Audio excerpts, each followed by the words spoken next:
What's up everyone, this is Jonathan Hieronimo. We're back again here, but now it's 2019. Happy New Year nga pala sa lahat.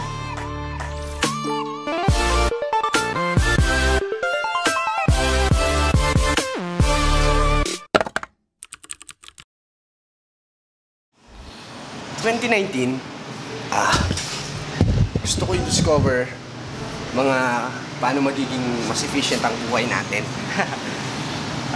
Madalas, sino mga nakaka-experience dito na nagpapara sila pero di sila pinapasakay ng tricycle, or kung katulad nyo ako, nasa loob-looban yung bahay ko, nahirap sumakay ng tricycle. Well, hindi kayo nag-iisa, kaya itong sagot sa ating problema. Para, the trike hailing app. Yo, para! Okay, so susubukan natin to ngayon kung paano siya gamitin. Okay, paano ba to? Type your destination. So, punta tayo ng 7-Eleven Plaza.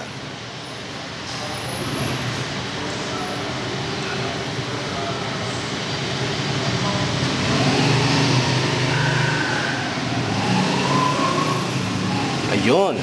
So, kapag ka-type mo, yung kung saan yung destination mo, magkakaroon kagad ng linya kung saan ka pupunta. Yun, there. Then, let's book. Paano i-book to? Okay. Ayan. Kapag napili mo na yung destination mo, meron lalabas para. There. Then, para natin. Then, lalabas na rin dito yung fare mo kung magkano at kung ano yung mga... Yan. Let's pick me here. Okay. Pick me here. Nandito ako sa... Okay. Continue. Please be patient. Please be patient. Siguro naghihintay ito ng driver ng available na pwede.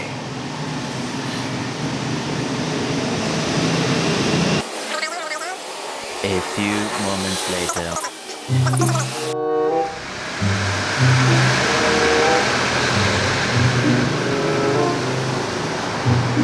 So yun, may lumabas pero di ko nabasa. Paano ba yan?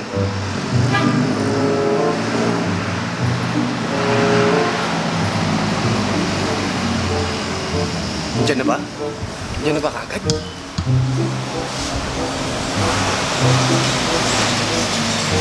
Pasensyahan nyo na po yung buhok ko dahil talagang ganyan. Last year pa to ganito.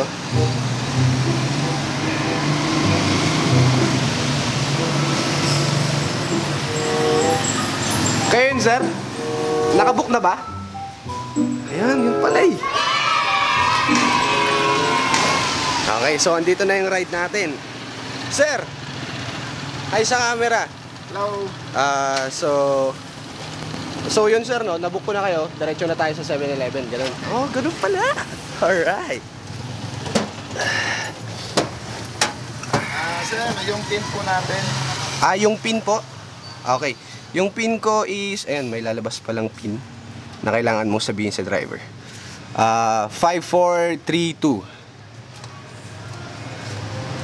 Confirm. Ayan, confirm. 7-Eleven tayo mga kaibigan. Let's go! Walang kahirap-hirap na pagsakay ng tricycle mga kaibigan. Kakabook ko lang, nandyan na kagad.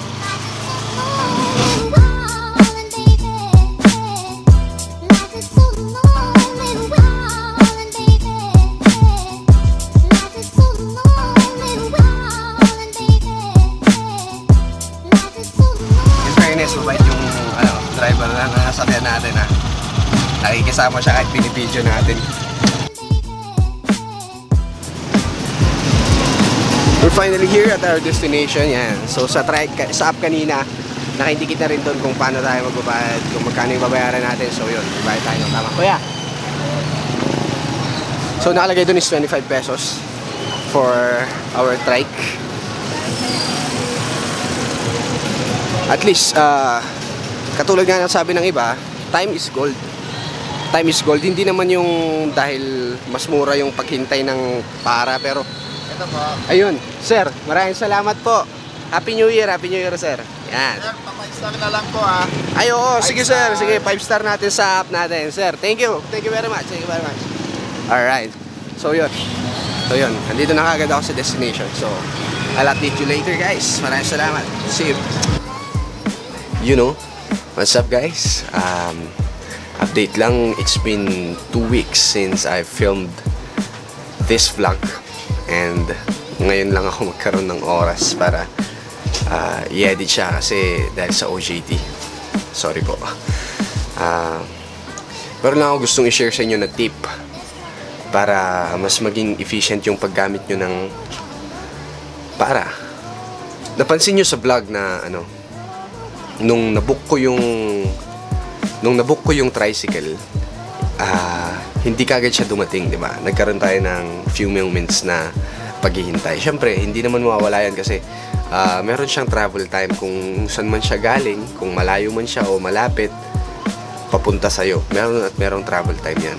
So, ang tip ko, para sa mga gustong gumamit sa mga gustong masulit yung paggamit ng para, gamitin nyo siya habang nagpe-prepare pa lang kayo.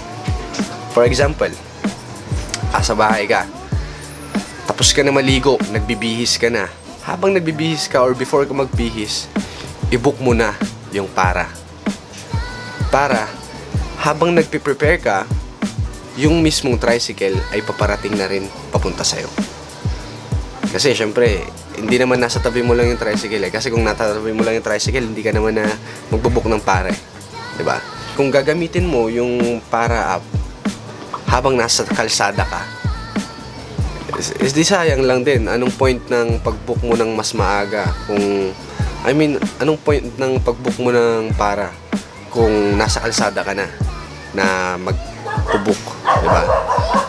So, pagpasensya nyo na po yung mga aso ko, no? Yun lang, no? Tip, guys, kung gagamitin nyo yung para, gamitin nyo siya habang nagpe-prepare kayo. Para, yun nga, yung oras ng pagpe-prepare nyo at ang oras ng pagrating ng tricycle sa inyo, sakto. Hindi naman sakto, pero at least, hindi sayang yung oras. Tama. Okay guys, maraming salamat and see you next time.